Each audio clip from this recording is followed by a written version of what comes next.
오늘 제가 말씀을 증거하기에는 좀 민망스럽고요.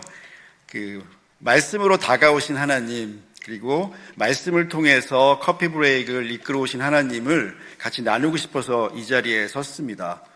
제가 이제 막 믿기 시작했을 때, 믿을까 말까 할 때 이제 교회를 발을 디뎠는데, 교회에 발을 딛고서 정말 많은 어떤 성경 공부 프로그램, 어떤 사역 프로그램에 참여했어요. 그러니까 제가 믿음이 있어서 그랬던 것이 아니라, 믿음이 없던 제가 이런 세상이 있는데 이게 실제일까 아닐까를 한번 체험해보고 결정하자라는 생각으로 열심히 참여했던 거예요. 이제 교회 분들은 모르시죠. 교회 처음 온 사람이 막 다 참여하니까 열심으로 믿는 줄 아셨는데 제 실상은 그게 아니었습니다. 그런데 여러 성경 공부나 사역에 참여하고 나서도 저에게 어떤 믿음이라는 건 오지 않았어요. 그랬는데 이제 마지막 단계가 세례가 있더라고요. 그래서 고민했어요. 세례를 받아야 되나 말아야 되나? 세례는 믿는 사람이 받는 거라고 그러는데 나는 아직 안 믿잖아. 그래서 고민하고 있는데 이제 아내가 용기를 줘서 세례 문답에 이제 참여하고 있었어요. 그러니까 그때는 말씀도 잘 몰랐을 때인데 어느 날 갑자기 이 말씀이 귀에 들어왔습니다. 수르보니게 여인이 그렇게 어떻게 보면 천대를 받고 멸시를 받는 상황에서 개들도 땅에 떨어진 부스러기를 먹습니다라는 말씀으로 예수님께 고백했을 때 예수님이 받아주셨잖아요. 그 말씀으로 제가 저의 교만을 발견하게 됐어요. 어떤 교만이었냐면 믿지 않던 내가 이렇게 성경 공부도 참석하고 사역부에도 참여하면 당연히 내가 믿음 가져야 되는 거 아니야? 라는 생각을 가지고 있는 저 자신을 보게 됐어요. 마치 상점에서 내가 물건 사듯이 믿음도 가질 수 있다라고 했던 저의 교만을 이 수르보니게 여인의 말씀을 통해서 그거는 네 것이 아니다, 내가 주는 것이다 라는 말씀으로 저에게 다가왔고 그 말씀 덕분에 제가 눈물의 세례로 세례를 받을 수 있었습니다. 그렇게 기적적으로 이제 하나님을 만나게 되었는데 사실은 저는 30 중반까지 믿는 사람이 아니었습니다. 20, 30대에 서울에서 직장 생활을 열심히 하면서 밤늦게까지 10시, 11시까지 이제 일을 하면 남들처럼 우리도 이제 술 한잔하고 집에 들어가자라고 하면서 한 12시까지 이제 잠깐 맥주 한잔 마시다 보면 집에는 너무 일찍 가게 되는 거예요. 새벽 3시나 4시쯤에. 그래서 당시 아내가 일찍 오라고 한 번도 얘기 안 했어요. 오늘만 오라 그랬어요. 너무 일찍 가기 때문에 새벽에. 그렇게 하다가 제가 그때 이제 해외 일을 맡고 있었는데 해외 출장을 또 한 달에 일주일씩 열흘씩 갔다 오고 당시에는 이제 김포공항이 있을 때니까 김포공항에 새벽 6시에 도착하면 바로 직장으로 가서 일하고 다시 술 마시고 집에 들어가고 그렇게 한 8, 9년을 이제 살다 보니까 어느 날 삶에 회의가 오기 시작했습니다. 그래서 무작정 사표를 냈어요. 이렇게 살아서는 안 되겠다. 그런데 그때까지 이제 회사의 어떤 실적도 좋았고 관계도 좋았기 때문에 회사에서 못 나가게 하느라고 밤이면 밤마다 술자리에 불려 나가서 설득을 당하는 거예요. 그리고 또 아침이면 해장국 먹으면서 또 설득을 당하고 그래서 이제 핑계댈 게 없어서 공부를 하겠다고 제가 그런 마음도 없었지만 핑계댈 게 없어서 공부를 하겠다고 했더니 회사에서 미국에 가서 반 공부하고 반은 쉬고 일을 해라 이런 조건을 거는 바람에 제가 도망갈 길이 없어서 미국으로 오게 됐어요. 그게 2000년이었었는데 그렇게 이제 느닷없이 미국으로 오게 됐는데 갑자기 몇 개월 있다가 저한테 회사 대표를 맡으라는 거예요. 미국 회사 대표를. 근데 당시 미국 회사가 사정이 별로 안 좋았고 그러니까 사장인 저 빼놓고는 모두 미국인 직원들이었었는데 제가 대표를 맡고 한 달 만에 본사가 부도가 났습니다. 그러니까 이제 아주 난리가 났죠. 그래서 그때부터 어떤 일이 벌어졌었냐면 그 80여 명의 직원 중에서 한 3분의 1을 해고시켜야 되는 스트레스와 제가 한 푼도 쓰지 않았던 몇백만 불의 그 론 빚을 갚아야 됐었고 제가 알지도 못하는 13건의 소송 때문에 계속 법원에 들려가서 고난을 겪어야 되는 시기가 있었어요. 그러다 보니까 직원들은 매주 저한테 와서 이번에 무슨 돈 갚아야 돼요? 뭐 어떻게 해야 돼요? 그 다음에 미국은 이제 2주에 한 번씩 급여를 주잖아요. 그 급여를 줄 생각이면 새벽 3시면 4시면 그냥 깨요. 스트레스 때문에. 그래서 빈둥빈둥 앉아있다가 오늘은 어떻게 하지? 그러니까 아침에 출근하는 게 너무너무 지옥 같은 거예요. 그러고 있을 때 어느 날 눈을 깼는데 황수관 박사님이 유명하시잖아요, 당시에. 그래서 황수관 박사의 신바람 건강법 이런 테이프 있더라고요. 그래서 저는 이제 그때 스트레스 때문에 건강이 별로 안 좋았기 때문에 이거 듣고 그냥 재밌게 웃기라도 하자. 왜냐면 새벽 3시부터 깨가지고 한 7시까지 할 일이 없어요. 잠도 안 오고 책도 눈에 안 들어오고. 근데 그거를 듣는데 그분이 이제 말씀을 굉장히 재밌게 하시니까 혼자 웃다가 울다가 하면서 그 2박 3일의 부흥회를 혼자 한 거예요. 새벽에. 근데 알고 봤더니 그분이 이제 교회 장로님이신데 교회에 와서 집회를 하신 거였더라고요. 그 테이블 이제 아내가 사다 놓은 걸 저는 그냥 황수관 박사의 신바람 건강법인 줄 알고 들었다가 말씀이 이렇게 재밌는 거구나라는 걸 이제 조금 발견은 하게 되었어요. 그렇게 발견을 하면서 이제 세례도 받고 하면서 어떤 일이 벌어졌냐면 궁금한 게 많이 생기잖아요. 그래서 이제 아내한테 물어보기 시작했어요. 아내는 이제 모태신앙이고 저를 위해서 오랫동안 기도를 하고 있었는데 저는 알지 못했죠. 자, 그렇게 아내가 이제 저의 질문에 답변을 해주다가 더 이상 이제 답변해 줄 수가 없어서 커피 브레이크 가서 물어봐 라고 해서 커피 브레이크를 가라는 거예요. 그래서 제가 그때 뭐라고 답변을 했냐면 내가 믿지 않는 사람이지만 예의가 있지. 믿는 사람들이 다 공부 잘하고 있는데 가가지고 내가 모르는 사람이 물어보면 이거 신뢰가 되는 거 아니야? 그랬더니 커피 브레이크는 그런 곳이 아니라는 거예요. 그냥 누구나 가서 예수님에 대해서 하나님에 대해서 궁금한 걸 물어볼 수 있다는 곳이라는 거예요. 그래서 이제 쫄래쫄래 거기를 몇 번 가면서 이제 말씀과 접하기 시작하게 됐던 거죠. 그랬던 제가 커피 브레이크 소그룹 인도자, 센터 디렉터, 그 다음에 워크숍 소그룹 인도자를 또 양육하는 강사, 지금은 한인 커피 브레이크 이렇게 대표라는 자리까지 섬기게 된 것은 정말 기적이라고 밖에 할 수 없고요. 우리 기독교적 표현으로 일하면 전적인 은혜입니다. 예. 그러니까 그 미국살이의 시작이라든지 갑작스러운 회사 대표직, 생각지도 않았던 본사의 부도로 시작된 고난과 어려움은 마치 하나님께서 도망치는 요나를, 그 불순종했던 요나를 부르신 것처럼 저를 부르시기 위한 장치였다는 것을 이제 한참 세월이 지나니까 깨닫게 되었어요. 그 스르보니가 여인의 고백처럼 교만했던 저를 깨우치시고 이제 커피 브레이크라는 갈대상자에 저를 태우셔서 저를 살리시고 이 자리까지 불러주신 하나님께 영광 올려드립니다.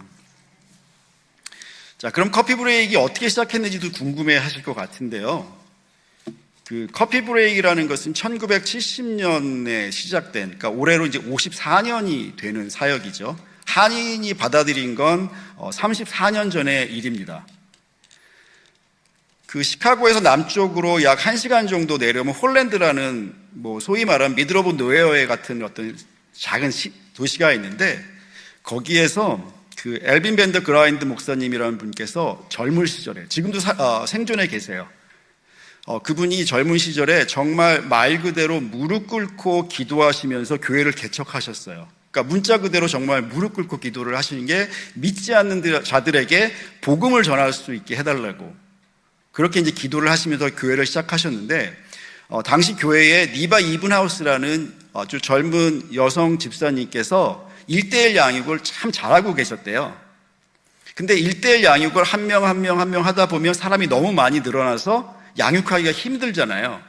그래서 그분들을 모아서 소그룹으로 같이 양육을 하겠다 생각을 하시고 어느 날 집에 밥을 맛있게 해놓으시고 초대를 했는데 그날 밤 아무도 나타나지 않았던 거예요. 왜 아무도 나타나지 않았을까요? 1대1로 관계는 좋은데 내가 낯 모르는 사람하고 소그룹으로 모여서 같이 어울린다는 게 굉장히 불편했던 거예요. 자, 그런 상황에 있었는데 이 피스처치라는 곳에서는 이제 프리스쿨이 있었는데 그 믿지 않는 엄마들이 아이들을 등원시켜 놓고 밖에 나와서 335 이야기를 하는 거를 이제 목사님이 보셨어요. 그래서 어느 날 교회에다가 맛있는 커피도 끓이시고 쿠키도 구우셔서 문자 그대로 그 스산한 날씨에 Hey, let's have a coffee break 하면서 그 엄마들을 불렀어요. 그래서 이왕 이야기할 거 우리 성경 가지고 이야기하자 라고 이제 시작되면서 그 니바 이브나우스라는 여 집사님과 동역으로 이 믿지 않는 사람들에게 어떻게 쉽게 말씀으로 복음을 전할 수 있을지, 스스로 말씀을 발견할 수 있을지를 같이 체험적으로 실행하면서 만들어진 게 커피 브레이크 사역입니다. 그래서 커피 브레이크 사역은 성경 공부입니다 라고 표현하기에는 조금 2% 부족한 것 같아요. 그래서 커피 브레이크 사역은 한마디로 얘기하면 영혼 구원을 위한 말씀 소그룹 사역으로 전도 소그룹이라고 할 수 있어요. 그러니까 우리가 성경 공부를 열심히 하려고 모인 조직이 아니라, 그러니까 물론 성경 공부가 중요한 부분이기는 하죠.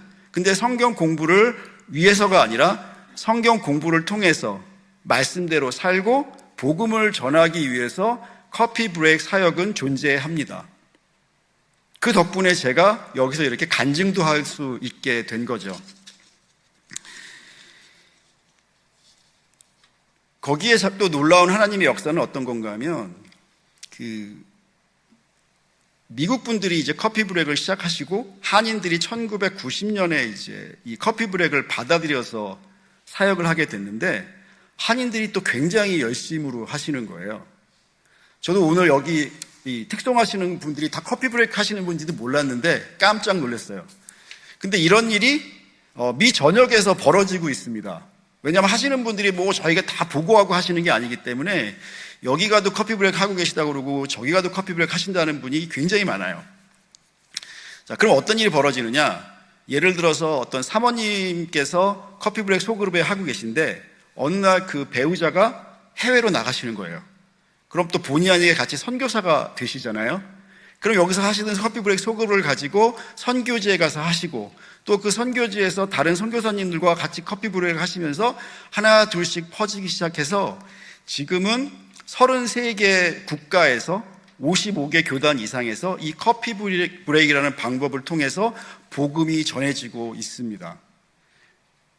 근데 감사하게도 95% 이상 아니면 97% 이상의 그 해외에서 커피 브레이크를 하시는 분들이 다 한인분들이에요. 그래서 CRCNA라는 북미주 개혁교회 산하의 사역임에도 불구하고 그분들은 미시건 위주의 어떻게 보면 여성 소그룹으로 지금 많이 인식이 되어 있는데 미국 사회에서는 한인 사회로 오면서 남성 해외까지 글로벌하게 퍼지면서 지금은 이제 글로벌 커피 브레이크라는 어떤 그 사역의 이름 자체가 생기게 된 배경이기도 하고요. 그래서 얼마 전까지만 하더라도 글로벌 커피 브레이크의 대표로 한인이 섬기고 계셨었죠. 예. 그래서 제가 커피 브레이크를 하면서 배운 첫 번째는 말씀이 제 안에 입혀지는 것이었습니다. 제가 질문 하나 드려볼게요.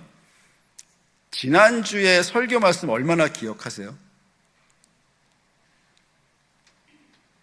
대부분이 기억 못하실 거예요. 그런데 그 부분은 목사님의 설교가 나빠서도 아니고 우리의 잘못도 아니에요. 왜냐하면 우리의 브레인이 그렇게 구조가 되어 있어요. 그래서 들어보신 것처럼 우리가 강의만 들으면 5%만 기억하고 읽고 들으면 10%, 시청각과 함께 보면 20%를 기억하는데 자신이 배운 것을 설명해보고 말해보면 90% 이상 기억한다는 그 학습 효율의 법칙을 아마 들어보셨을 거예요. 그래서 이런 거죠. 내가 성경에 풀리지 않는 부분이 막 있어요. 그래서 막 고민해요. 그러다가 어느 날 갑자기 설교 말씀에서 들렸거나 어느 날 갑자기 유튜브에서 들리면 그 말씀은 어떻게 되죠? 우리 안에서? 내 말씀이 돼서 한 달이 가도 두 달이 가도 기억하게 되죠. 그런가요? 네. 반응을 좀 해주시면 제가 너무 네. 평소에 커피 브레이크는 서로 이렇게 대화하다가 이렇게 혼자 얘기하려니까 어색해서 같이 반응해 주시면 더 재밌게 할 수 있을 것 같습니다. 네. 그래서 커피 브레이크 소그룹에서는 모두가 참여하기 때문에 그 말씀이 기억되고 그 말씀이 내 것이 되는 그런 은혜를 입을 수 있었습니다. 또 한 가지는 그 커피 브레이크를 하면서 배우게 된 것은 경청과 소통이라는 것을 머리로 배우는 것이 아니라 일상으로 배우고 있는 것이 저에게 큰 유익입니다. 제가 이제 막 믿을까 말까 할 때 이제 교회에서 그 소식을 들으셨나 봐요. 그래서 저희 집에 저를 전도한다고 두 분이 오신다는 거예요. 그래서 저는 그때 막 궁금증이 있던 때라 레터용지 3장에다가 1번, 2번, 3번 해가지고 질문을 써놨어요. 기독교에 대해서. 와, 나를 거기서 온다니까 내가 이거 오면 다 물어봐야지. 그리고 이제 질문을 써놓고 이제 기다리고 있는데 그분들이 오셔서 인사말 나눈 다음에 한 1시간 반 동안 그분들이 원하시는 말만 쫙 하신 다음에 가시겠다는 거예요. 갑자기 분노가 확 올라오면서 그걸 믿어 말어. 뭐 이런 생각인데 올라오는 거예요. 그러니까 때때로 우리가 전도하면서 복음 전하면서 실수하는 게 뭔가 하면 내가 하고 싶은 얘기를 막 늘어놓는 거죠. 그리고 저 사람은 안 믿어 라고 우리는 도장을 찍을 수 있는데 저처럼 믿으려고 했는데 그래서 궁금해서 물어보려고 하는데 물어볼 기회조차 주지 않고 혼자 막 얘기하고 떠나버리면 어떻게 복음이 전해지겠어요?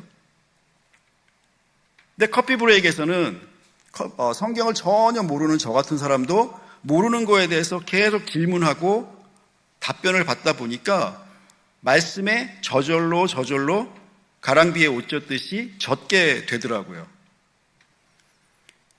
그러면서 제가 배우는 게 내가 막 복음을 선포하겠다고 이야기하는 게 중요한 게 아니라 누군가가 복음이 궁금하다고 했을 때 들어만 주고 같이 이야기만 해줘도 말씀이 그 사람에게 입혀질 수 있구나라는 것을 배워가고 있어요. 예수님께서는 그 십자가를 지시기 위해서 예루살렘을 향해 가시면서 여리고를 지나가실 때 제자들이 동행을 했고 많은 사람이 동행을 하고 있었잖아요. 그때 길가에서 그 거지 바디메오가 예수님이 지나가신다는 소리를 듣고 소리를 질렀죠. 다윗의 자손 예수여 나를 불쌍히 여기소서라고 소리 지르니까 주변 사람들이 어떻게 했나요? 쟤 좀 조용히 시켜라 그랬잖아요. 근데 바디메오의 소리에 관심을 가져주신 한 분이 계셨죠. 예수님께서는 바디메오를 경청해 주셨어요. 그래서 바디메오는 예수님께 갈 수 있었고 눈을 뜰 수 있었죠. 그래서 커피 브레이크에서는 살려달라고 하는 사람들에게 내 말을 하는 것이 아니라 들어주고 그 사람들이 예수님을 만날 수 있도록 도와주는 곳이라는 것을 제가 체험해서 이 자리에 서게 됐습니다. 사실 노아의 방주에 그 많은 동물들이 다 들어갔을까요? 이순신 장군이 천국에 갔습니까? 못 갔습니까? 이런 말 같지도 않은 질문을 믿는 분들은 별로 관심 없을 수도 있어요. 근데 이제 막 믿기 시작한 사람은 그런 것부터 너무 궁금한 거예요. 근데 그거에 대해서 누군가가 진지하게 귀 기울여주고 얘기해 줬다면 어떤 일이 벌어졌을까요? 그래서 커피 브레이크는 그런 곳이었죠. 마치 아무것도 아닌 질문, 어리석은 질문 같은 것도 성경에서 무엇이라고 하는지를 서로 소통하면서 복음이 자연스럽게 흘러가고 말씀이 일하도록 하는 곳이 커피 브레이크 소그룹이었습니다. 어떤 공동체나 교회나 소통을 강조하지 않는 교회는 없을 것 같아요. 다 소통 잘하라고 얘기할 것 같아요. 근데 소통이 양방향입니까? 일방향입니까? 예. 근데 많은 경우 우리 지금 같은 경우도 사실은 일방적으로 저만 얘기하고 있잖아요. 이건 소통이 아니죠. 예. 근데 많은 경우도 회의석상에서 자기 이야기를 막 하고 나면 소통했다고 우리가 때때로 착각할 때가 있어요. 근데 소통이라는 것은 서로 묻고 질문하고 대화하는 가운데 상대가 무슨 생각을 하는지, 내가 이야기한 것이 저 사람에게 이해가 되었는지가 확인이 되어야 소통이 되잖아요. 근데 평소 예를 들어서 어떤 소그룹에 모여서 할 때도 많은 경우 보면 소그룹 인도자가 작은 목회자나 선생님이 돼서 일방적으로 가르쳐요. 그리고 마지막 부분에서 어떻게 생각하세요? 한마디 정도 물어보고 끝나요. 그건 소통이 아니라 일방적인 어떻게 보면 가르침이나 설교일 수 있겠죠. 그런데 커피 브레이크에서는 인도자가 질문하고 학습자들도 답변하고 또 학습자들도 질문할 수 있어요. 그럼 어떤 일이 벌어질까요? 서로 대화하게 되잖아요. 그래서 소통이 우리에게 연습이 되겠죠. 그래서 작은 소망과 기도가 있다면 커피 브레이크 사역을 통해서 저희가 이렇게 소통하는 연습이 우리 몸에 배게 되면 교회의 소통에도 저희가 기여할 수 있는 사역이 될 거라시는 것을 기도하고 있습니다. 예. 우리가 소통하십시다 라고 막 10번을 외쳐요. 그런다고 소통이 될까요? 소통을 해봐야지, 연습을 해봐야지 이게 우리 삶에서 우러나올 수 있잖아요. 그래서 때로는 이제 아이들하고도 소통을 하기 위해서 질문을 많이 하는데 아이들이 어렸을 때 잘못하면 제가 이제 질문을 시작해요. 지금 생각해보니까 그렇게 잘한 일은 아닌 것 같은데 아이들에게 질문하고 해서 어떤 때는 한 가지 사건을 가지고 1박 2일도 하고 2박 3일도 해요. 그럼 애들이 나중에 뭐라 그러냐면 아빠 그냥 혼내 이렇게 얘기하는 데 그래서 뭐 질문이 사고를 깨우고 대화를 하는 좋은 도구이긴 하지만 모든 경우에 도움이 되는 건 또 아닌 것 같아요. 그래서 좀 균형과 절제도 필요하다는 것을 배우게 됐습니다. 또 크리스찬 소그룹에는 말씀이 중심이 되어야 된다라고 이야기하면 반대하시는 분은 아무도 안 계실 것 같아요. 근데 제가 이렇게 돌아다니면서 크리스찬 소그룹을 보면 이런 소그룹도 의외로 많더라고요. 어떤 소그룹이냐면 소그룹이라고 모였어요. 와서 이제 삶을 나눈다고 뭐 여행 이야기, 뭐 마켓 이야기, 애들 학원 이야기, 주식 이야기 막 한참 해요. 그리고 맨 마지막 부분에 나 하나님의 은혜지 뭐 그리고 기도하고 끝내요. 그러면 마치 크리스찬 모임에 참여한 것 같은 착각을 할 수도 있어요. 하지만 크리스찬 모임에서 제일 중요한 건 말씀이 그 가운데 있고 그 말씀을 기초로 삶을 나누는 것이지 우리의 일상을 나누는 것은 신변잡기를 나누는 것은 크리스찬 소그룹이 아닌 동창회나 취미클럽이나 동네 사람 모임에서나 누구나 다 하고 있는 거잖아요. 그래서 이 말씀이 중심이 되는 소그룹이 커피 브레이크라고 생각이 되고요. 그러다 보니까 이제 어떤 일이 벌어지냐 하면 내 삶을 나눈다는 거에 대한 의미가 달라지더라고요. 그러니까 내 삶을 하소연하는 것이 아니라 내 죄를, 나의 모습을 말씀에 비추어서 하나님 앞에 내어놓는 순간 어떻게 보면 그게 저의 연약함이잖아요. 그 연약함을 내어놓는 순간 함께 있는 그 말씀의 공동체의 지체들도 그 은혜를 받고 자신을 말씀 안에서 발견하는 또 시너지를 내는 것을 보게 됩니다.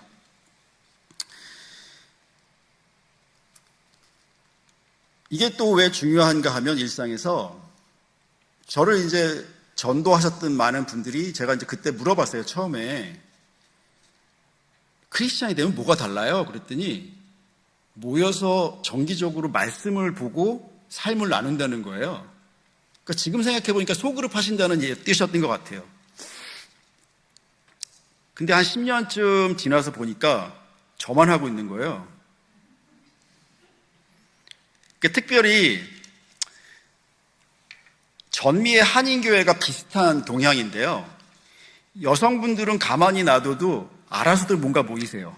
뭐 큐티 모임을 하시든 기도나 통독이나 뭔가 막 하세요.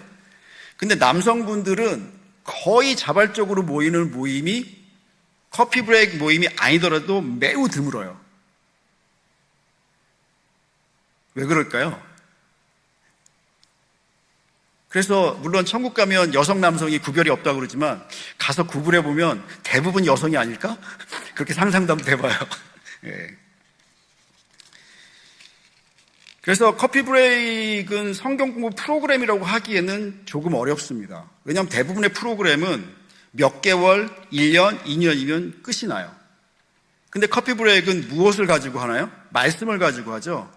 그래서 창세기부터 요한계시록까지 죽을 때까지 돌아갈 수 있어요.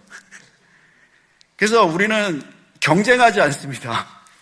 때때로 누가 물어봐요. 지금 제자 훈련을 해야 되는데 큐티가 있는데 뭘 하고 있는데 그런 걸 물어보면서 커피 브레이크를 어떻게 하죠? 물어보면 걱정하지 마시라고 하고 그거 먼저 하시라고 해요. 왜냐하면 어떤 그 성경 공부 프로그램도 2년 이상 가는 프로그램이 없기 때문에 그거 끝나고 다시 오셔도 됩니다.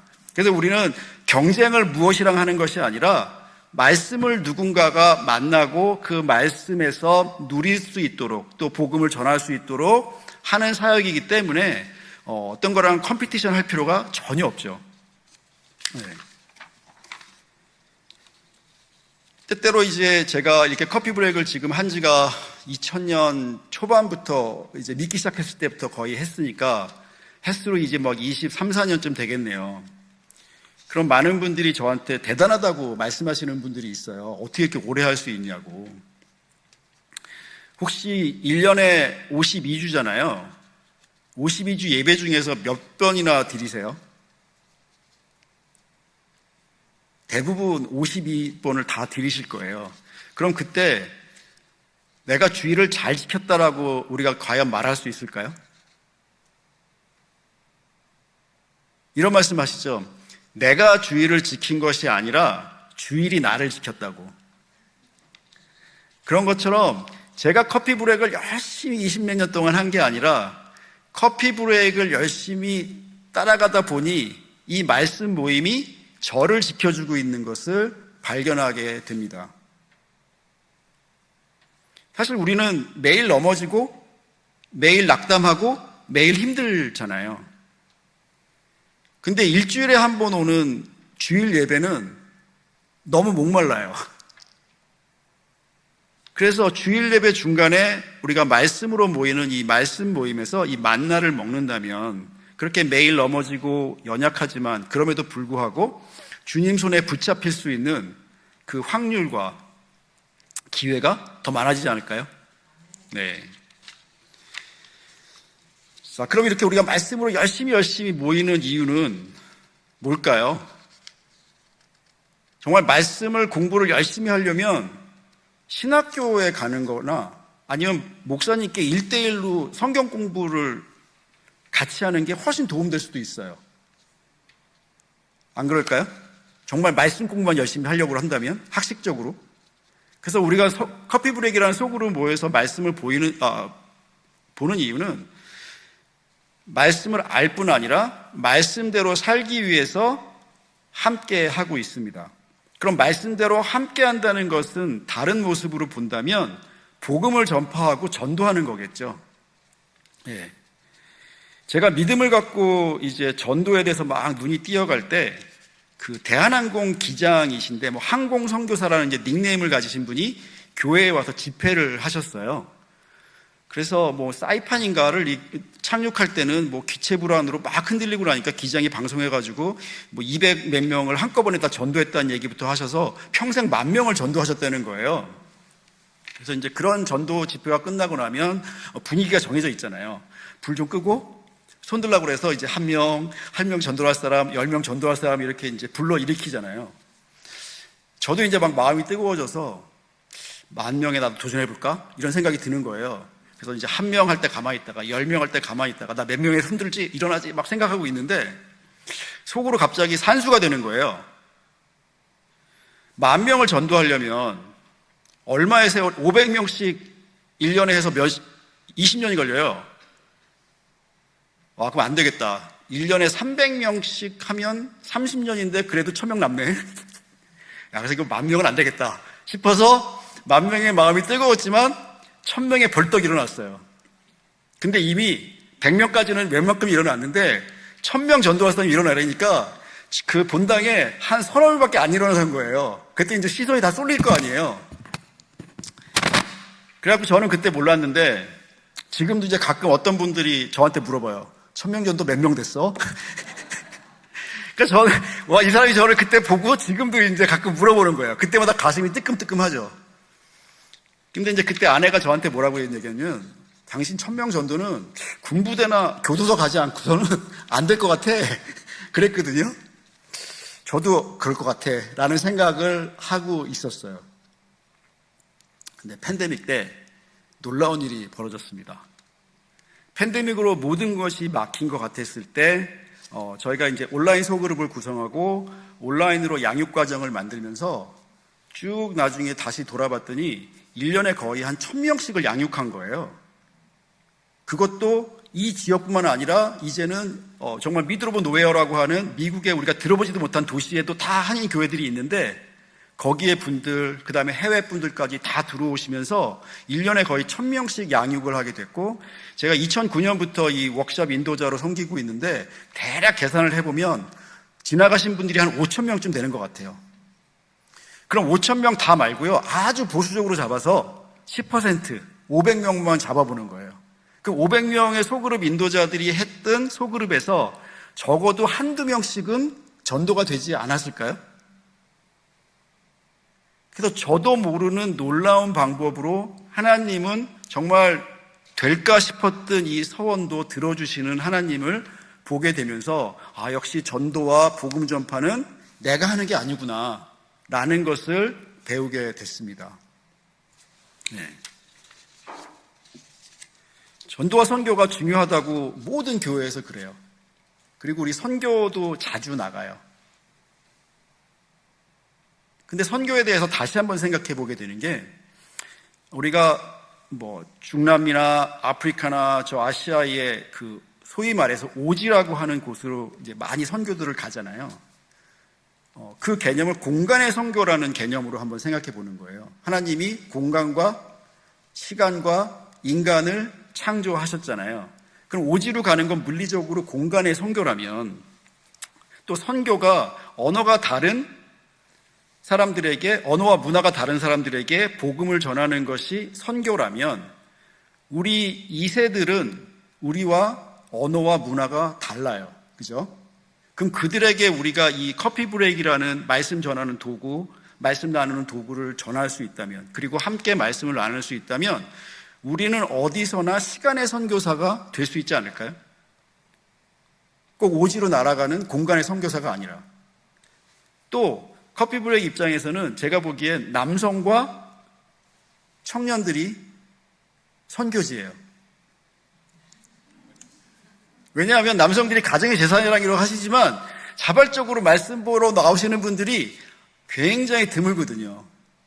그래서 그 남성들이 이 말씀 앞에 모이도록 하는데 저희가 쓰임받을 수 있다면 그것도 저희는 또 하나의 선교지가 개척이 된다고 생각하고요.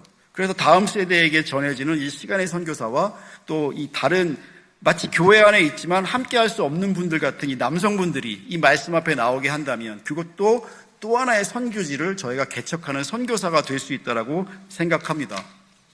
말 되나요? 네, 감사합니다. 네. 그리고 사실 남성들이 좀 불쌍해요. 한인 남성들이. 많은 분들이 물어봐요. 왜 남성들은 안 할까요? 그 질문을 하도 많이 받다 보니까 저도 이제 막 생각하게 됐어요. 왜 남성들은 안 할까? 근데 처음에는 남성들이 이제 일도 있고 그래서 바빠서 안 한다. 이런 거에 제가 같이 익스큐즈를 해줬었는데 10여 년부터는 그 익스큐즈에 대해서 제 자신이 동의하지 않게 됐습니다. 왜냐하면 남성들이 아무리 바빠도요, 자기가 골프 치고 싶잖아요? 시간 내서 쳐요. 그죠? 어디 놀러 가고 등산 가고 싶잖아요? 그 시간 내서 가요. 그러니까 결국에 삶의 우선순위의 이슈지, 그게 바쁘고 시간이 없다라는 것은 그게 별로 탐탁치 않다라는 얘기밖에 안 되는 거죠. 네. 그래서 남성들이 이 말씀 소그룹에 좀 더 불을 붙일 수 있도록 저희가 늘 저희 센터에서는, 저희 남성 센터거든요, 기도하고 있습니다. 네. 그래서 크리스찬 소그룹과 세상 소그룹의 차이라면 역시 말씀이 그 가운데 있는지, 그래서 그 말씀이 일하시도록 하는지, 그래서 그 말씀이 복음을 전하고 우리가 그대로 살고 있는지가 굉장히 중요할 텐데요. 그런 면에서 커피 브레이크라는 것은 어떤 성경 공부 프로그램도 아니고 그냥 크리스천이 매주 예배를 드리는 것처럼 그저 우리가 늘 말씀 앞에 모이는 그런 곳이고, 마치 우리의 삶의 일부처럼 함께 했을 때 그때 정말 말씀대로 살 수 있도록 힘을 주는 그런 모임이라고 생각하고요. 그러니까 말씀으로 오신 예수님을 경청하고 그 다음에 함께하는 형제 자매들에게 우리가 귀를 기울여 줄 때 이 편안하고 따뜻한 소그룹이 완성이 되잖아요. 우리가 교회라는 곳을 생각해 보면 건물은 아니라고 그러죠. 교회 왔을 때 언제 우리가 따뜻함을 느낄까요? 내가 아는 사람이 나에게 인사를 해줬을 때, 세 사람, 네 사람이 나를 알아줬을 때 따뜻함을 느끼잖아요. 그래서 교회 안에서 이런 소그룹이 따뜻함과 사랑을 나눌 때 정말 교회가 따뜻한 곳이 되고 우리 이웃이 따뜻한 우리를 받아줄 수가 있겠죠. 그래서 그게 그대로 살아가는 곳이 커피 브레이크 소그룹이라는 생각이 드는데, 그래서 저희 남성 소그룹은 이런 분들이 꽤 많아요. 저희 남성센터가 몇 명이냐고 물어보신다면 전 모르겠어요. 왜 모르겠냐면 지난주에 한 10분쯤 오셨어요. 근데 갑자기 5년 쉬시고 7년 쉬신 분이 오세요. 그럼 그분은 카운트 해야 돼요? 말아야 돼요? 그래서 때로는 소그룹이 쉽지 않고 사람들이 떠나가는 것 같아도 소그룹을 계속 지키고 있는 것, 어떻게 보면 교회를 계속 지키고 있는 것이 돌아올 자리를 누군가가 마련해 주는 거기 때문에, 그래서 또 소그룹이 굉장히 중요한 역할을 한다고 생각하고요. 저희가 매일 만나로 배부른 것처럼 아직 만나를 먹지 못해서 배고픈 분들에게, 또 생명을 떡을 나누는 커피 브레이크이 저를 살린 것처럼 더 많은 분들과 생명의 떡을 나누는 커피 브레이크 사역으로 많은 분들이 축복받으시기를 기원합니다.